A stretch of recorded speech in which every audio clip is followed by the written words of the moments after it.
இந்த இடத்துல 5 ஓவருக்கு 59 ரன். இந்த இடத்துல வந்து சாண்டர் ஒரு பெரிய மிஸ்டேக்கை பண்ணிட்டார்.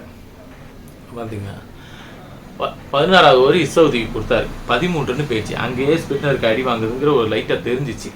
இருந்தாலும் பரவாயில்லன்னு ரச்சின் ரவீந்திராவுக்கு 17வது ஓவர் கொடுத்தாரு. 3 ரன்ல கட்டுப்படுத்திட்டாரு. ஓகே, அப்போ இன்னும் ஸ்பின்னர் ட்ரை பண்ணலாம்னு நினச்சாரு. ஏன்னா அப்படி பார்க்கும்போது 3 ஓவருக்கு 42 43 ரன்னுக்கிட்ட அடிக்க வேண்டியது. சரி, ஸ்பின்னர்லேயே போயிடுவோம் அப்படிங்கிற மாதிரி கென் ஃபிலிப்ஸ்கிட்ட கொடுத்தாரு. கென் ஃபிலிப்ஸு நல்ல ரிதமில் இருக்காரு, நீங்கள் எதாவது பண்ணுவாருன்னு வச்சு கொடுத்துட்டாரு. அவர் ஒரு பார்ட் டைம் போடுவார். அவரை போய் டெப்த் ஓவரில் கொடுத்தா என்ன ஆகும்? பிரித்து கலட்டி காயில் கொடுத்துட்டாங்க.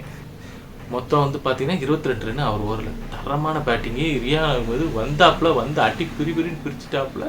இவர் அடிக்கிறத பார்த்துட்டு வில்ஜாக்கு, ஆஹா இவனே இந்த அடி அடிக்கிறான், நம்மளும் உள்ளே இறங்கி பொழப்போண்டான்ட்டு சைட் பவுண்டரி, ரொம்ப லாங் பவுண்டரி கரெக்டாக அந்த ஓவரில் ஆடுறதுல அதை கணக்கு பண்ணி தான் ஓவர் கொடுத்தாங்க.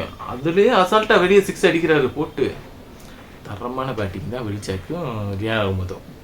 அப்புறம் 2 ஓவர் ஆயிடுச்சு. 2 ஓவர் தான் இருக்குது. 20 ரன்னுக்கிட்ட அடிக்க வேண்டியது, 21 ரன்னுக்கிட்ட. அந்த நேரத்திலையாவது லாக்கி ஃபெர்குசனுக்கும் மேட் கென்ட்ரிக்காவது ஓவர் கொடுக்கணும். ஏன்னா அவங்க தான் ஓப்பனிங் டாப் ஆர்டர் பேட்ஸ்மேனான ஜாஸ் பட்லரையும் பிளிப்சால்ட்டையும் எடுத்தாங்க. மேட் கென்ட்ரிக்கும் லாரி ஃபெர்குசனும் பிளான் பண்ணி. அதே மாதிரி இவங்களுக்கு இந்த ஓவர் கொடுத்துருக்கலாம்ல, கொடுக்கல.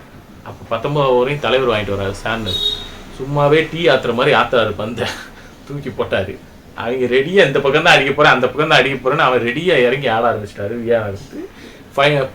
ஓவரோட லாஸ்ட் ஓவரில் வில்ஜாக்கு ஒரு 6 போட்டு மொத்தமாக சமாதி கட்டிட்டாரு. லாஸ்ட் ஓவருக்கு 5 ரன் அந்த மாதிரி கொண்டு வந்துட்டார். அதுக்கப்புறம் என்ன 3 பால்ல அடித்து முடிச்சிட்டாங்க. அப்போ போய் மேட் கென்ட்ரிக்கு கொடுத்து என்ன ஆக போகுது? முன்னாடியே நம்மக்கிட்ட நல்ல பவுலர் இருந்து பவுலருக்கு போகாமல் சும்மா பார்ட் டைம் ஸ்பின்னர் ஆல்ரவுண்டராக போயிட்டு இருந்தீங்கன்னா டெப்த் ஓவரில் என்ன ஆகுறது? இதே வேலை தான் சூரியகுமார் அதை சவுத் ஆப்பிரிக்காவில் பண்ணார். சிவம் டுபைக்கு 2 ஓவர் 30 ரன்னுக்கு மேலே போச்சு. ஸ்கோர் எங்கேயோ போச்சு. சேஸ் பண்ண முடியாமல் கஷ்டப்பட்டோம். பவுலர் அடி வாங்குறனாலும் பவுலர் ஒரு ஓவர் அடிப்பான், அடுத்த ஓவர் எப்படியா கட்டுப்படுத்துறதுக்கு பிளான் இருக்கும்.